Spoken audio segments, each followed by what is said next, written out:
ರೇಣುಕಾಸ್ವಾಮಿ ಹತ್ಯೆ ಕೇಸ್ನಲ್ಲಿ ಸಿಕ್ಕಾಕೊಂಡು ಒದ್ದಾಡ್ತಾ ಇರುವಂತ ನಟ ದರ್ಶನ್ಗೆ ಐಟಿ ಸಂಕಷ್ಟ ಕೂಡ ಎದುರಾಗಿದೆ.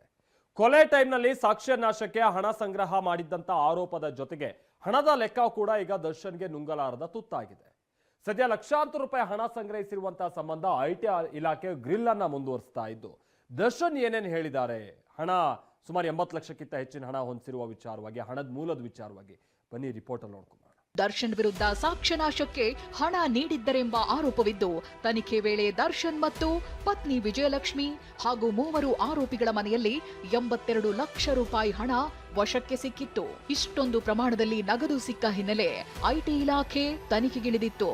ಸದ್ಯ ಹಣದ ಬಗ್ಗೆ ಐಟಿ ಇಲಾಖೆ ಅಧಿಕಾರಿಗಳು ದರ್ಶನ್ ವಿಚಾರಣೆ ನಡೆಸಿ ಹೇಳಿಕೆ ದಾಖಲಿಸಿದ್ದಾರೆ.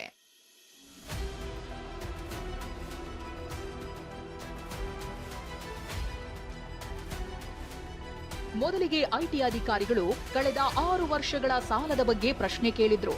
ಆಗ ಉತ್ತರಿಸಿದ ದಾಸ, ನಾನು ನನ್ನ ಸ್ನೇಹಿತರಾದ ರಾಮ್ ಮೋಹನ್ ರಾಜ್ಗೆ 2024ರ ಫೆಬ್ರವರಿಯಲ್ಲಿ 40 ಲಕ್ಷ ಕೈ ಸಾಲ ನೀಡಿದ್ದೇನೆ. ಆತ ನನಗೆ ಮೇ ತಿಂಗಳಲ್ಲಿ ವಾಪಸ್ ಕೊಟ್ಟಿದ್ದಾನೆ.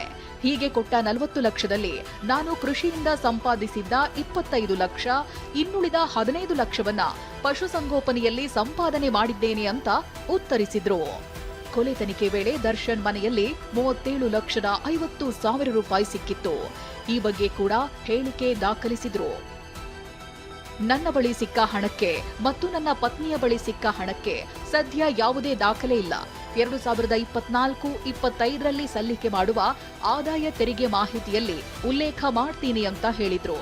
ಉಳಿದ ಆರೋಪಿಗಳ ಮನೆಯಲ್ಲಿ ಸಿಕ್ಕ ಹಣದ ಬಗ್ಗೆ ಮಾಹಿತಿ ಗೊತ್ತಿಲ್ಲ ಅಂತ ದರ್ಶನ್ ಹೇಳಿಕೆ ನೀಡಿದ್ದಾರೆ. ಆದರೆ ತನಿಖೆ ವೇಳೆ ದರ್ಶನ್ ಕೊಲೆ ಕೇಸ್ ಮುಚ್ಚಿ ಹಾಕಲು ಇತರೆ ಆರೋಪಿಗಳಿಗೆ ಸರೆಂಡರ್ ಆದವರಿಗೆ ಹಣ ನೀಡಿದ್ದಾರೆಂದು ಗೊತ್ತಾಗಿದೆ.